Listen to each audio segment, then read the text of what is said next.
Hi, this is Kelly. And Kim. Welcome to The Skinny. So 2 weeks ago at the Weight Watcher scale, right after Thanksgiving, I lost 0.2. And this week I lost 1.6. Which is really good. Yes. Super happy. Yeah, that was, a good loss for you. Yes. Considering what's been going on with your thyroid. That's really, really good. It proves that you can. I'll take your body can do it. I lost yesterday at the scale 0.8. But the two weigh-ins prior, I just stayed the same exactly. Yeah. So really thrilled with where my holidays are taking me as far as the scale. Because I'm not looking to see weight loss. I'm really just looking to get through the holidays status quo. And I think that's what we've talked about. It's like, when we get to January, what is our expectation? How do you want to feel? What do you want from your December, your holiday weight? What is your anticipation? My thing is, I've decided I will be happy if I want to be down, always want to be down, of course, but I will be happy if I gain a little, lose a little, play that. I know you went into it wanting to lose, but I think that the reality when you get into it, you realize that that's not always right. feasible. But then when you get into it and you change your mind about what you want, you can't beat yourself up about it. Right. Because if you get into it and say, you know what, maybe for what's going on with me right now, I really want to enjoy this. I really want to do this. I just have to find. So we found some ways to both kind of make it work. Right. I think realistically, I can go with my, and be okay with gaining a little, working hard, losing a little. If I gain a little, I'm playing that little yo-yo game just to get through the holidays. So I feel like I haven't gained a ton of weight. But the reality is, I know I'm not going to lose that either. You know what I mean? You never know how holidays I'm just going to play that game. I think we just have to do what we're doing. What we have been that's been working really well for us is Saturday or Sundays have been crazy. Mostly Saturdays. Sundays, and you just kind of try to make it work. And Monday, Tuesday, Wednesday, Thursday, Friday, straight on it, and saving points. A lot of points. A lot of free food is happening. Free Smart Points food, right. A lot of squash.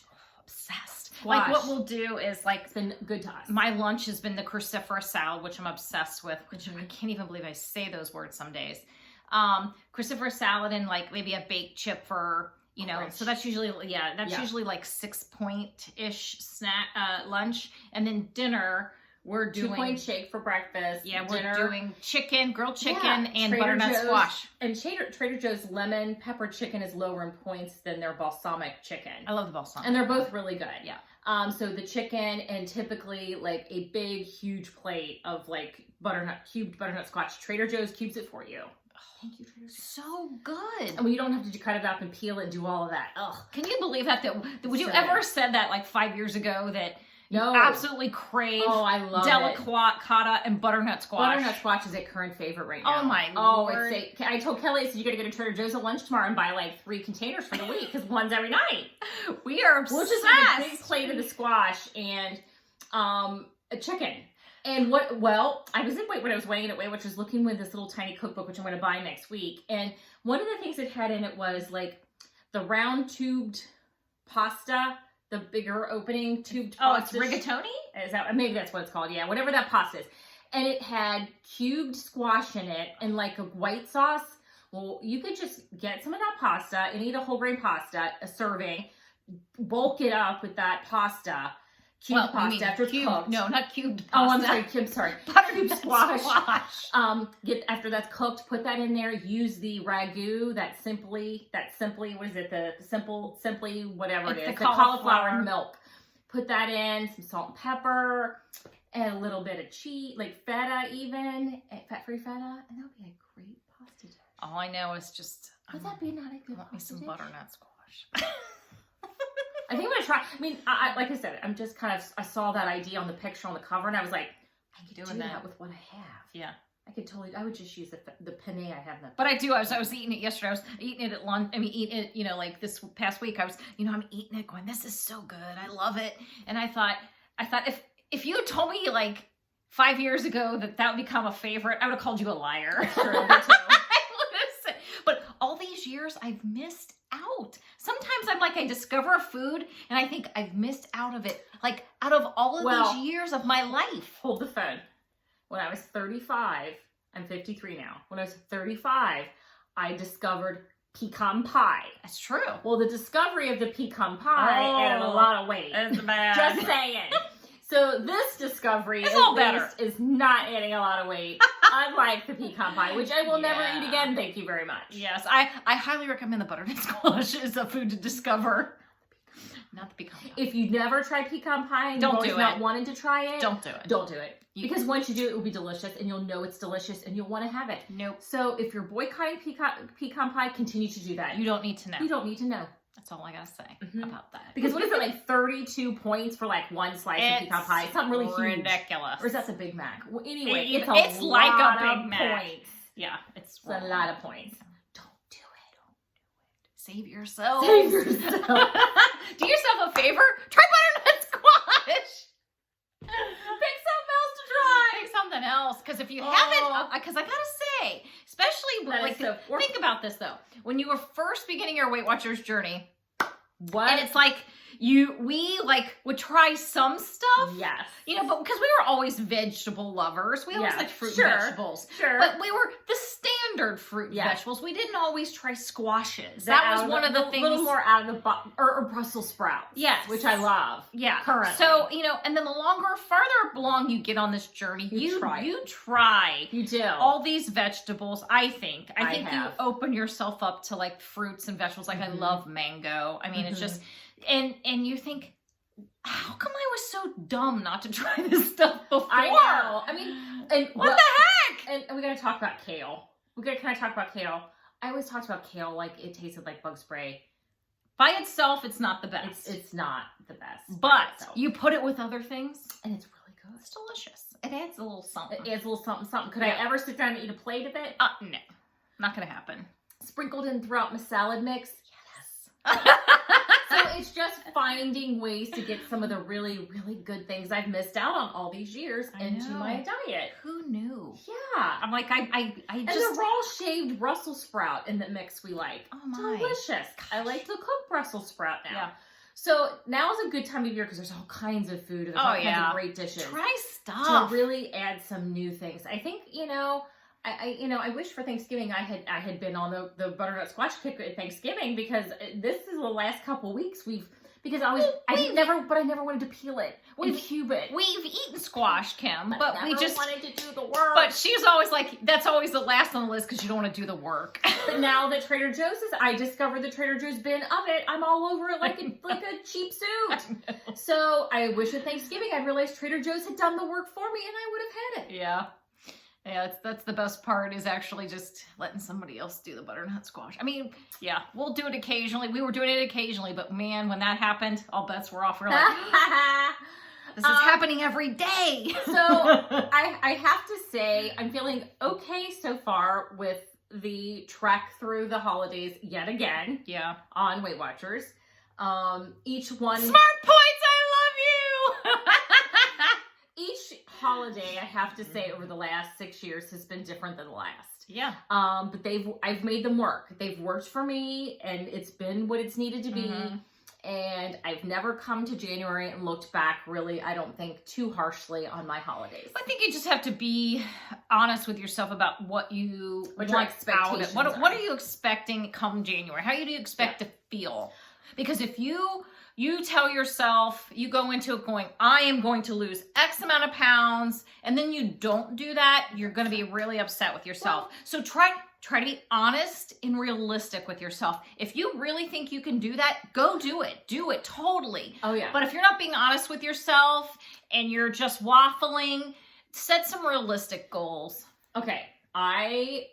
Here's what I'd like to be by the new year. I would like to be continuing to do what I'm doing, kind of maintain a little range right where I'm at, just kind of stay in there. And then once the new year gets here, boom. I'm actually really excited just to get on that consistent loss. Yeah. I'm not far from goal. No. And it's been 6 years. It'll be 6 years come January 4th.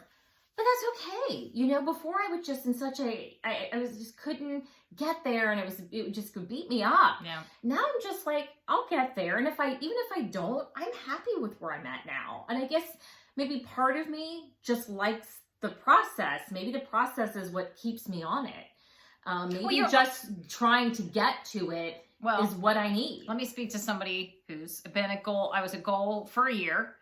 And I'm out of my weight range right now. Not crazy, and I'll get back to it. You're always working for it. It's even when you're at goal, you're always working for it. But I feel like you beat yourself up about it.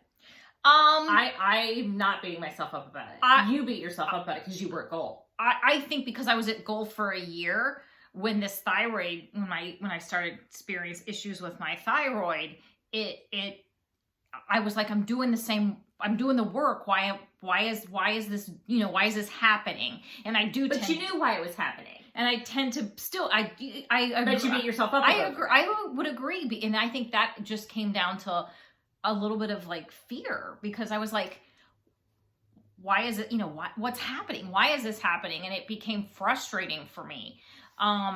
So, I came to a realization that all I can do is work the plan, and it's easier because we have Smart Points back.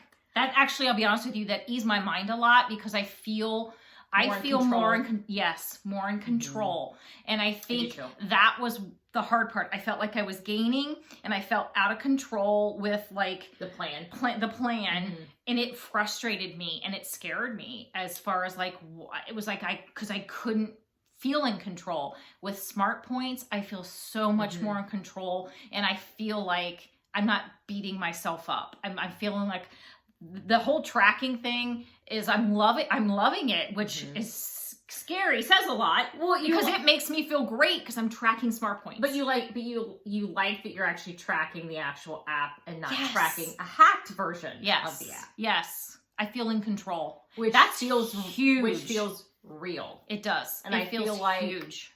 What I was doing before, sometimes I would do the Weight Watchers tracker hacked. It was half-assed. Sometimes I would do the iTrack Bites. And the iTrack Bites kind of really, I felt more in control with that, because of, I knew the points were correct. Which is not consistent.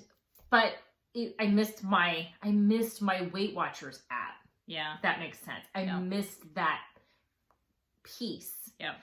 Even though so sometimes I would go into it and I would track them both, because I really felt the need to track on that app. Well, that's, it's like, for me, food, was something that I was clearly out of control in my life, and tracking my food and being on Weight Watchers gives me that feeling of control, mm-hmm. and not feeling control on our plan was really hard for me.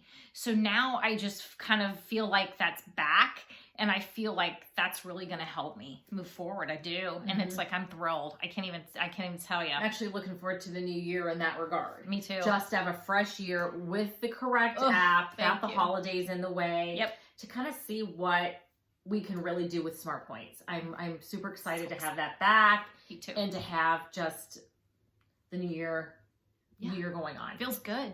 Feels good. Feels good. Tracking like a beast. I'm actually impressed. She's never been such a good tracker.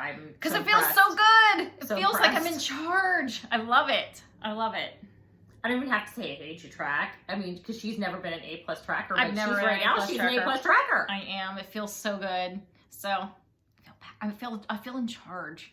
It's a good feeling. It is. So let's see. What else do we have coming up? Well, gosh, Christmas is here on a speeding train, isn't it? I think it is. It feels weird, I'll be honest with you. This is the first year you and I haven't even put up a Christmas tree. No. It's been so fast and so crazy. That. Yeah. And the other day I was like, I guess I need to do that. And finally I was like, no, I guess I really don't want to do that. We've never done that.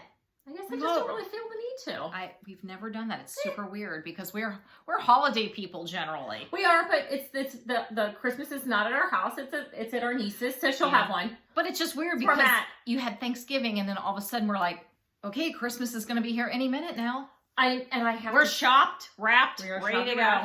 because that was Rock Fest yesterday. Yeah. But I haven't done my trees for the cemetery yet. I have to do last. 3 Christmas trees to take to the cemetery. Yeah. So that has to happen. And there's 4, right, Mike? Yeah, I guess I need to find out where they have settled him. My uncle, my other aunt and uncle, I need to find out where they have got him settled there. He's cremated, so yeah, it's gotta happen. So we got trees to do. So in that respect, we call it Pimp My Gravesite. I know. Pimp the Gravesite. That's what we just really like to go to their. I know that they're all in the same area. My grandparents, my mom, my dad. They're all buried in the same. And we just like to go like on Christmas and put a tree and decorate it. It's really pretty, and yeah, I know that sounds a little weird, but nope, feels good to me. Every year, it's either a tree or a wreath on each one of them. Yeah, and it's every Christmas morning, and then we go to IHOP. There'll be oatmeal at IHOP. Gotta see the parents. Gotta see the parents. Gotta see the parents on Christmas Day. Okay, so we will see you next week, and hopefully after Wrap Fest, it won't be too bad. So we will see you next week. Later. Later. Bye.